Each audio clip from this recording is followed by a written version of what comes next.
Hello students, I am Dr. Meenu Arvind Agrawal, Associate Professor in Psychology. Third year में मैंने आपके WhatsApp group में message डाले हुए हैं जिसमें ई कंटेंट, सिलेबस और सिलेबस के अकॉर्डिंग बहुत सारे चैप्टर्स उसमें कवर कर लिए गए हैं। किंतु वीडियो के माध्यम से मैं आपको कुछ टॉपिक्स ऐसे हैं जो कि जनरली उन पर प्रश्न आता ही आता है। तो आज सबसे पहले मैं आपको मनोवैज्ञानिक परीक्षण का स्वरूप क्या है, उसका क्या अर्थ है, क्या परिभाषा है, इस संबंध में कुछ समझाना चाहूँगी। सबसे पहली बात तो यह है कि मनोवैज्ञानिक परीक्षणों का उद्गम कैसे हुआ, क्यों हुआ और इसका क्या महत्व है, क्यों मनोवैज्ञानिक परीक्षणों की आवश्यकता हुई। अब से लगभग एक शतक पहले ही मनोवैज्ञानिक परीक्षणों का जन्म किस कारण से हुआ? वैयक्तिक भिन्नताओं, इंडिविजुअल डिफरेंसेस को जानने के लिए हुआ। क्योंकि हम सभी ये जानते हैं कि हर एक व्यक्ति दूसरे व्यक्ति से किसी न किसी रूप में, चाहे उसकी रुचि के रूप में, चाहे उसकी बुद्धि के रूप में, बहुत सारी इस तरह की हमारी मानसिक योग्यताएं होती हैं, बहुत सी क्षमताएं होती हैं, बहुत सारे घटक होते हैं जो हर व्यक्ति दूसरे व्यक्ति से डिफर होता है।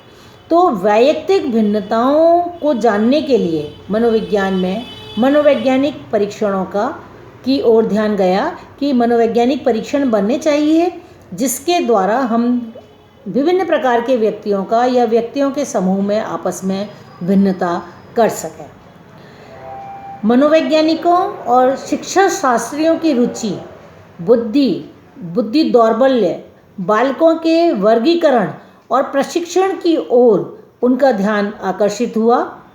19वीं शताब्दी के पूर्वार्ध में, पूर्वार्ध का मतलब जब से 19वीं शताब्दी प्रारंभ हुई, उनके प्रारंभ के 50 वर्षों में के पूर्वार्ध में गाल्टन, कैटिल प्रभृति मनोवैज्ञानिकों का ध्यान वैज्ञानिक विभिन्नताओं के स्वरूप, उत्पत्ति एवं समस्याओं की ओर अग्रसर हुआ।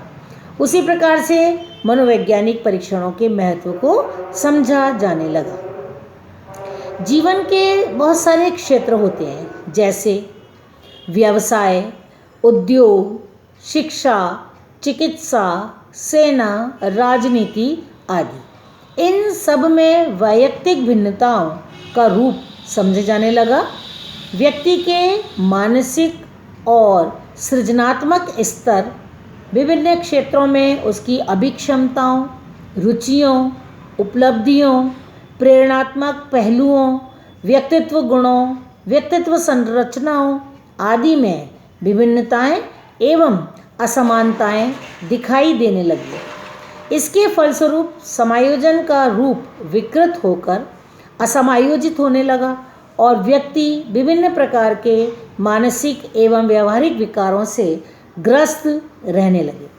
अतएव ऐसी परिस्थितियों में मनोवैज्ञानिकों का ध्यान ऐसे यंत्रों एवं परीक्षणों के निर्माण की तरफ गया जो कि विभिन्न पहलुओं में वैयक्तिक भिन्नताओं का अध्ययन कर समायोजन बनाए रखने में सहायक हों।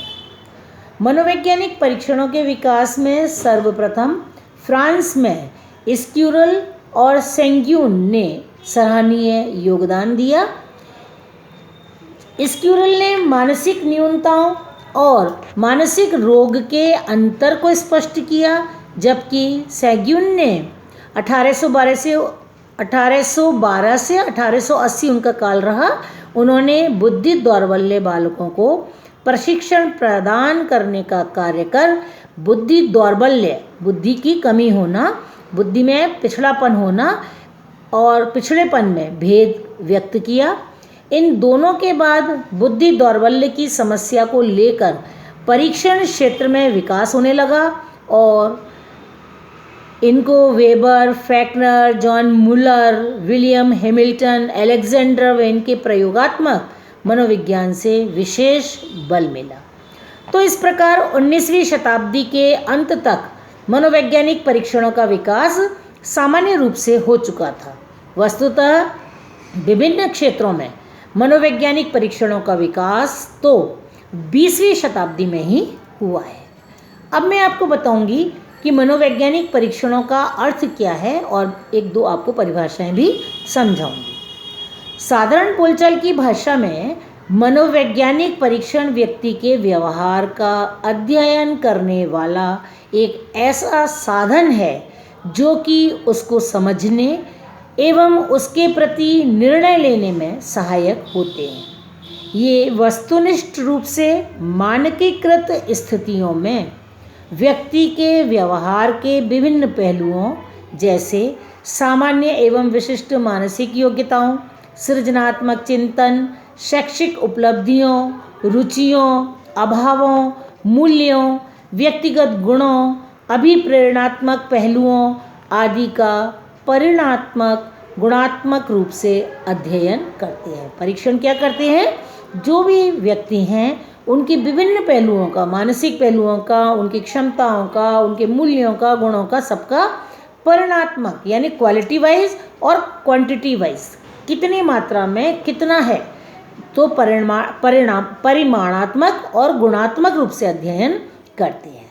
अब मैं आपको एक परिभाषा बताऊंगी क्रोनबेक की।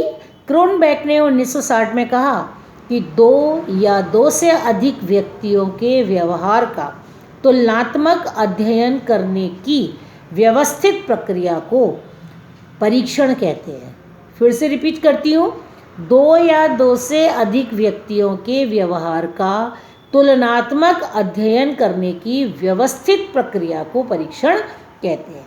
यानी परीक्षण क्या है? पहली बात तो ये है कि दो या दो से अधिक व्यक्तियों के व्यवहार का अध्ययन कर सकता है।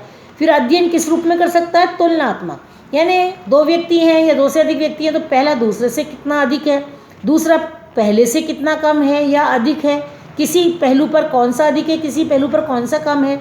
तो उनका तुलनात्मक अध्ययन करने का एक ऐसे साधारण तरीका नहीं बल्कि व्यवस्थित प्रक्रिया, व्यवस्थित रूप से मानकीकृत यंत्र के रूप में हम मनोवैज्ञानिक परीक्षण का प्रयोग करते हैं और ऐसी प्रक्रिया को हम क्या कहते हैं?